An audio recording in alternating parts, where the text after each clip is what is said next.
So now we will be starting our element 2, which is how health and safety management systems work and what they look like.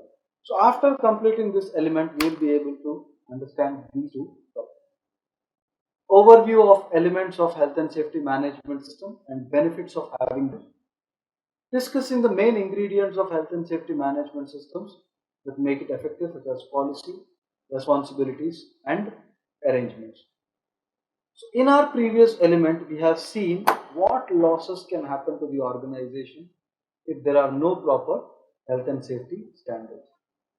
If there are no standards, no proper health and safety, then accidents could happen, which will lead to injuries, deaths, or ill health, or damages, or can lead to enforcement action, or can lead to financial losses. So it is very important for the employer or the organization to ensure health and safety is being managed properly. So we will discuss about health and safety management system. What is health and safety management system? So management system is nothing but a step-by-step approach. So here we are discussing about health and safety management system.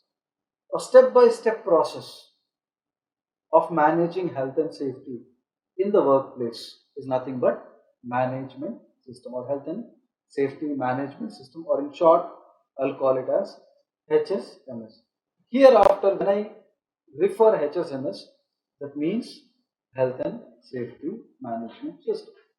So as I said, systematic approach, systematic, step by step. So in a health and safety management system, there are 4 main steps: plan, do, check, act. HSMS can also be called as PDCA cycle. Now what is it? The first stage, plan. Plan what are you going to do. Once the planning is done, implement it, do it. And once implemented, check whether whatever you are doing or whatever your plans are they working properly or not. Checking will ensure whether you are going in the right direction or not. If you feel that your planning is not working properly, then act. If what you are doing isn't working as well as it should, act. Make necessary improvements to your planning and again implement, check, act. Any problems identified, again proper planning. This PDCA cycle is a continuous cycle. So these are the 4 stages of health and safety management systems. So globally, organizations use 2 different types of health and safety management systems. One is ILOOSH 2001 and ISO 45001. So these are the 2 health and safety management systems which are currently available, and globally the organizations are using it. The only difference is OSH 2001 is published by International Labour Organization and 45001 is published by International Standards Organization. But both of them are based on the same PDCA cycle. Only the publications are different, but the purpose of this health and safety management system is same. So in this topic, we are going to discuss what are the key elements of ILO OSH 2001 and ISO 45001. So any health and safety management system, ILO OSH 2001 or ISO 45001. So both of them are developed based on the same PDCA cycle. So now let us see what are the key elements of ILO OSH 2001 and what are the key elements of ISO 45001. So as you can see in this figure, in this picture, the key elements of ILO OSH 2001 are policy, organizing, planning and implementation, evaluation, action for improvement. So the key elements of ILO OSH 2001: policy, organizing, planning and implementation, evaluation, audits and action for improvement. So the easiest way to remember the key elements of ILO OSH 2001 are P, O, P, E, A, A. Policy, organizing, planning and implementation, evaluation, audits and action for improvement. So the simplest way to remember the key elements of ILO OSH 2001. So now let us see how does this health and safety management systems work. So policy. So here when we are discussing about policy, we are discussing about health and safety policy. So the first stage, policy, comes under plan. So every organization should have a strong health and safety policy. Means policy is nothing but the commitment of the top level management. So health and safety policy refers to the commitment of the top level management towards health and safety. So clear commitment has to be made by the management towards health and safety at all the levels of the organization, but particularly at the top level. And this health and safety policy should cover the health and safety of all the workers as well as others. Others in the sense the contractors, subcontractors, visitors, customers, clients. So when developing health and safety policy, even workers must be involved. So the first stage is policy. The organization should have a strong health and safety policy at all the levels of the organization. Once a strong health and safety policy is developed, the second stage is organizing. Now what happens in the organization section? To achieve whatever might be the commitment of the management with respect to health and safety, it is not possible by only one department or a single person. So health and safety responsibilities should be delegated. So delegating the responsibilities from the top level management down to the frontline workers, that happens in the organizing stage. See, delegating the health and safety responsibilities from the top level management down towards the frontline workers. Who does what or who is responsible for what? In this section, even responsibilities for specialist staff are also given. Who are the specialist staff? The people or the workers who are specialized in a particular field, such as the fire safety officers or the first aiders or the emergency response team. Even responsibilities of specialist staff are also given in this second section. So policy, organizing. The third section is planning and implementation. To ensure whatever policy is there or whatever planning is there is working effectively, the management should have detailed arrangements. Arrangements should be made so that the health and safety is properly designed, implemented and maintained. These arrangements will include arrangements for communication, arrangements for consultation, arrangements for risk assessment, arrangements for welfare provisions, arrangements for first aid. So all these arrangements should be in place before any accident happens. Detailed arrangements must be made to implement and maintain health and safety standards in the workplace. Then policy is prepared, responsibilities are properly delegated, arrangements are into place, now the work can start. Once the work has been implemented or the arrangements are been implemented, it is a responsibility of the management to evaluate. That is nothing but to monitor whether the policies or the responsibilities and whatever arrangements that you have made in the workplace are working effectively or not. Now how you can evaluate or how you can monitor the performance? You can evaluate by using two different methods. One is active monitoring and reactive monitoring, and carrying out a management review. Now active monitoring. So active monitoring is nothing but checking the standards in the workplace, whether they are working effectively or not, before accidents happen, and correcting them so that the accidents can be prevented. Some of the active monitoring methods or techniques are safety inspections, safety tours, safety audits, safety surveys. And we are going to discuss about these active monitoring techniques in our element 4. Reactive monitoring techniques. By reporting the accidents, incidents, ill health data, and by investigating them to know what has went wrong and then correcting them. So this evaluation can be done with the help of active monitoring and reactive monitoring, and also by doing the audits. So audits are done by the competent people to ensure that the health and safety management system is working effectively or not, or whatever the arrangements and everything, whether the management system itself is working effectively or not. You see, arrangements must be made for the systematic, independent and critical evaluation. Systematic, again step by step.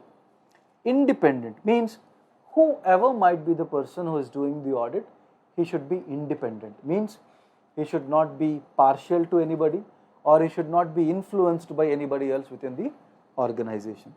So systematic step by step process, by collecting the independent information or not making any partial judgments or not being influenced by any people in the company.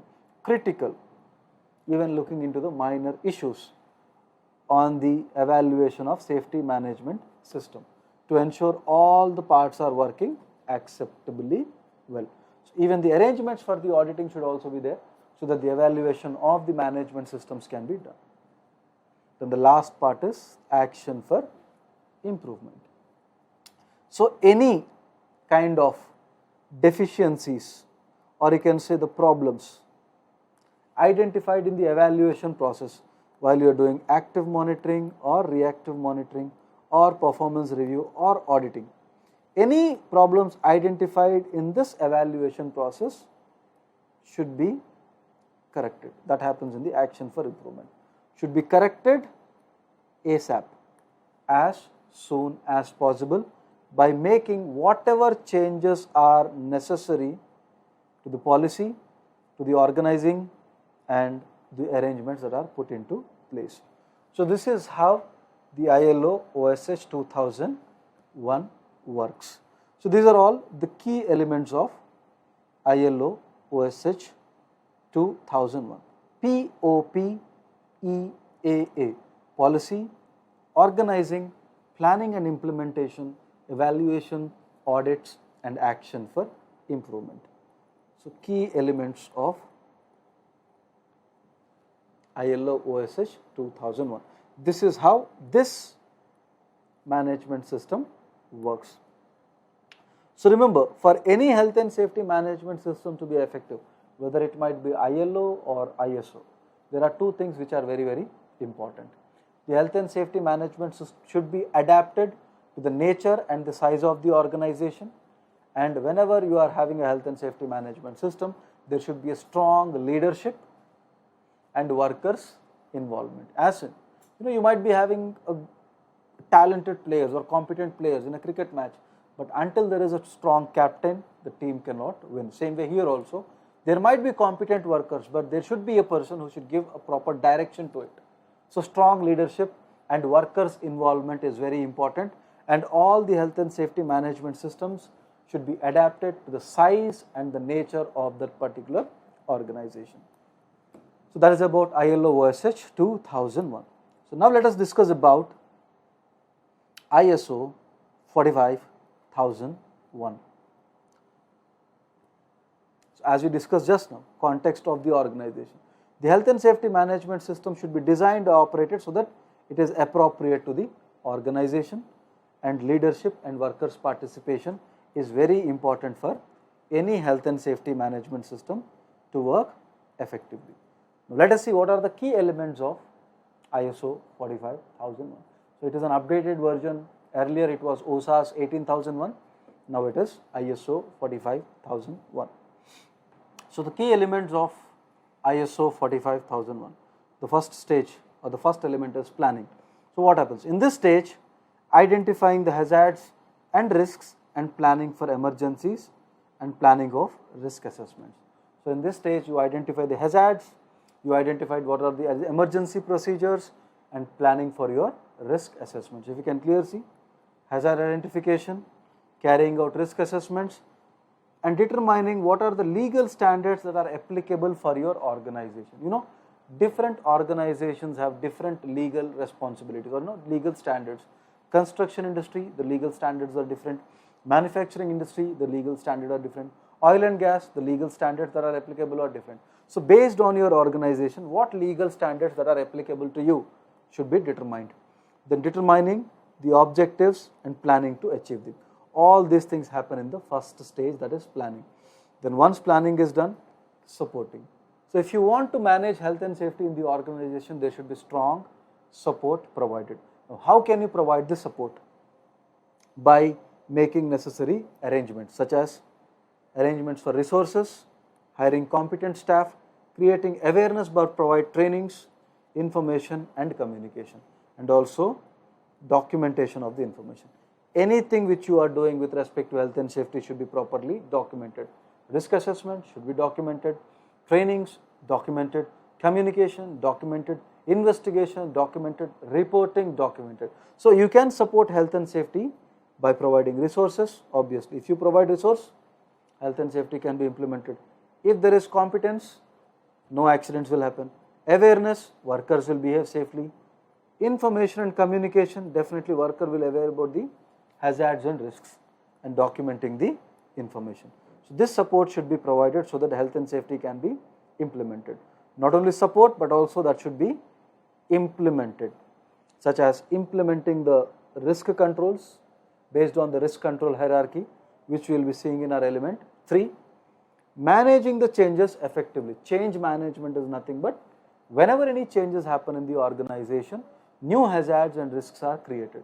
So the management should have procedures in place so that these changes are managed in a proper way. This also will be covering in our element 3. And always get prepared with emergency preparedness. Always have emergency procedures in place so that you can immediately deal with any kind of emergencies that occur in the organization. Then, so once the planning is done, once the support has been provided, and once the controls are implemented or the change management is done properly, or your emergency preparedness in the place, it is very important to check your performance, whether your operations, support and your planning is working effectively or not. Again, same way, this performance evaluation can be done with monitoring and reviewing your health and safety management system. As discussed earlier, monitoring can be done through help of active monitoring and reactive monitoring. And if your monitoring confirms if some things are not working properly, so in that case you need to go for improvement. Take necessary actions to improve the shortcomings identified in the evaluation process. So the same thing, so these are the key elements of ISO 45001. If you can just compare, the purpose of both the management system is same, but only the difference is the key elements or the elements of it or the publications are different. So let us see, I'll make it more clear. So this is health and safety management system, health and safety, HSMS, plan, do, check, act. So for 2001 and 45001. In plan you have policy and organizing. In 45,000 you have planning. In do you have planning and implementation. In do you have support and operation. In check you have evaluation and audit, whereas 45,001 you have performance evaluation. In act you have action for improvement, here you have improvement. But all these are based on PDCA cycle itself. So the only, since small up and downs and the names are something different, but the purpose of both this health and safety management system is same. మళ్ళీ ఒకసారి మధ్యలో ఒక చిన్న hiccup వచ్చింది. So if you have seen by this diagram, so both of them are developed by plan, do, check, act. Only the key elements are different, but the purpose of both the health and safety management system is same. So that was about our ILO OSH 2001 and ISO 45001. So some of you might ask, so is it mandatory that you need to get membership or get certified with ILO or ISO? No, it is not mandatory, but definitely if you have a membership of an ISO or ILO, that shows that you are effectively managing health and safety in the workplace. No matter why should I use, or what is the benefit of getting certified with ILO OSH 2001 or ISO 45001? You know, when you are effectively managing the health and safety in the workplaces, we can easily see the reduction in the accidents. We can see the effective management of risks in the workplace. You know, when accidents are prevented or accidents are reduced, there are no production delays, there are no direct costs, there are no indirect costs, there are no injuries, good reputation, increased productivity, increased number of investors, happy workforce. So all these are the benefits of having a certified health and safety management system. So most of the organizations get certified so that they can get more business and they can see their improvement in the productivity. See, reduction in the workplace accidents, reduced absenteeism because ill health is reduced, so people will not get absent, reduced staff turnover. Something but in an organization where the employees are not happy. So what happens when the employees are not happy? They will leave the organization. And when the employees leave the organization, the company hires the new employees. So if the company is continuously hiring new employees and the existing employees are leaving, that increases the staff turnover. So if there is proper management of health and safety, employees are happy, sickness rates are low, absenteeism is low, so definitely the workers don't leave the organization and the staff turnover will reduce, leading to increased productivity. Reduced cost of insurance premiums, obviously, no accidents, no medical costs, no increased insurance premiums. Creation of a positive health and safety culture. We will see what is health and safety culture in our next element, but definitely employees think and feel that safety is important, which will create a positive culture in the organization. Reinforced leadership to proactively improve health and safety. Ability to meet legal and regulatory requirements. Obviously, by having health and safety management system, you are effectively managing the health and safety risks in the workplace. That means you are complying with the law. So that will help you to meet in the legal requirements. No accidents, no lost production, enhanced reputation, improved staff morale. So all these are the benefits of having a certified health and safety management system. So those are the things about health and safety management systems, or ILO OSH 2001 or ISO 45001. Any health and safety management system you get certified with, the benefits will definitely be there for the organization. So that is about the end of our first topic of our element 2, which is about health and safety management system and ILO ISO health and safety management system. Right?